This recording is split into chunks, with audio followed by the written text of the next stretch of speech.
அன்பு வணக்கம். இன்றைக்கி என்ன செய்ய போகிறோன்னா கடமா தான். இந்த மாதிரி கடமா வாங்கி க்ளீன் பண்ணி கழுவி வச்சுருக்கோம். இதுக்கு தேவையான பொருட்கள் என்னென்னு பார்த்தோன்னா, இந்த மாதிரி கடமா மீனை கட் பண்ணி நம்ம க்ளீன் பண்ணி வாங்கி வச்சுருக்கோம். ஒரு பெரிய நறுக்கிய ஆனியன் கட் பண்ணி வச்சுருக்கோம். உப்பு தேவையான அளவு எடுத்துருக்கோம். ஒரு 10 பல்லு பூண்டு சாப் பண்ணி வச்சுருக்கோம். கொத்தமல்லி கருவேப்பிலை எடுத்து வச்சுருக்கோம். மஞ்சத்தூள் 1/4 டேபிள் ஸ்பூன், மிளகாய்த்தூள் காரத்துக்கு ஏற்ற மாதிரி எடுத்துருக்கோம். மிளகுத்தூள் 1 டேபிள் ஸ்பூன் எடுத்துருக்கோம். தக்காளி வெங்காயத்துக்கு ஏற்ற மாதிரி சமமாக எடுத்துருக்கோம். ஒரு மீடியம் சைஸில் 2 தக்காளி எடுத்துருக்கோம். இப்போ நம்ம எப்படி செய்யலான்னு பார்க்கலாம். கேஸ் ஆன் பண்ணி ஒரு கடாய் வச்சுருக்கோம். கடாய் நல்லா காஞ்சதுக்கப்புறம் எண்ணெய் ஊற்றிக்கலாம். ஒரு 2-3 டேபிள் ஸ்பூன் எண்ணெய் ஊற்றிக்கோங்க. ரீஃபண்ட் ஆயில் தான் யூஸ் பண்ணுறேன். எண்ணெய் நல்லா காயட்டும். ஆயில் நல்லா காஞ்சிடுச்சு. இப்போ நறுக்கி ஆனியன் ஆட் பண்ணிக்கலாம். கொஞ்சமாக உப்பு போட்டுக்கலாம். இப்போ நம்ம நல்லா வதக்கிடலாம். இப்போ நம்ம பூண்டு ஆட் பண்ணிக்கலாம்.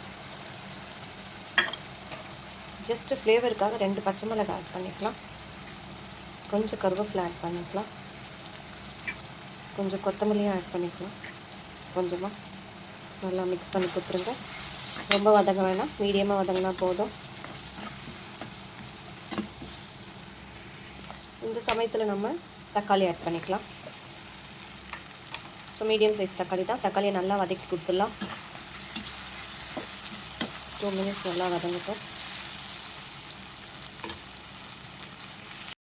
இந்த மாதிரி நல்லா வதங்கிடுச்சு. இந்த சமயத்தில் நம்ம எடுத்து வச்சுருக்க மிளகுத்தூள் மஞ்சள்தூள் ஆட் பண்ணிக்கலாம். எல்லாத்தையும் ஆட் பண்ணிவிட்டு கொஞ்சம் உப்பு ஆட் பண்ணிக்கலாம். ஏற்கனவே உப்பு ஆட் பண்ணதுனால இப்போ கம்மியாக தான் நான் ஆட் பண்ணியிருக்கேன். உப்பு நல்லா மிக்ஸ் பண்ணிவிடுங்க. ஸோ பச்சை வாடை போகிற அளவுக்கு நல்லா வதக்கி கொடுத்துருங்க. அவ்வளோதான், ஆல்மோஸ்ட் ரெடி ஆகிடுச்சு. இந்த சமயத்தில் நம்ம என்ன பண்ண போகிறோம்னா, கழுவி க்ளீன் பண்ணி வச்சுருக்க கடமாவை ஆட் பண்ணிக்கலாம். ஆட் பண்ணியாச்சு. உப்பு காரெல்லாம் உங்களுக்கு ஏற்ற மாதிரி நீங்கள் பார்த்துக்குங்க. எல்லாத்தையும் நல்லா மிக்ஸ் பண்ணி கொடுத்துடலாம்.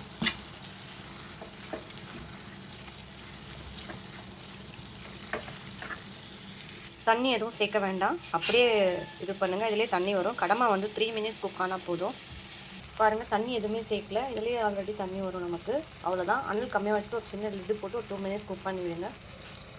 மூடி இருக்கேன். நான் ஓப்பன் பண்ணி காமிக்கிறேன். வாவ், அவ்வளோதான். தண்ணி ஒரே ஒரு சொட்டு தண்ணி கூட நான் வைக்கல. இதில் இருந்த தண்ணியை தான். அவ்வளோதான், சூப்பராக ரெடி ஆகிடுச்சு நம்மளுடைய கடமா கிரேவி. இப்போ நான் வேறு ஒரு பாத்திரத்தில் மாற்றிட்டு உங்களுக்கு காமிக்கிறேன்.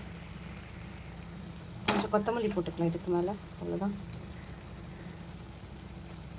கொஞ்சம் கருவேப்பிலையும் ஆட் பண்ணிக்கலாம். இந்த மாதிரி பச்சை கொத்தமல்லி பச்சை கருவேப்பிலெல்லாம் ஆட் பண்ணும்போது சூப்பராக இருக்கும் இந்த ஃப்ளேவர். செம்மையாக இருக்கு பாருங்கள். என் பையனுக்கு கடமாவோட தலைனா ரொம்ப பிடிக்கும். கடமாவில் நிறைய பெனிஃபிட்ஸ் இருக்குது.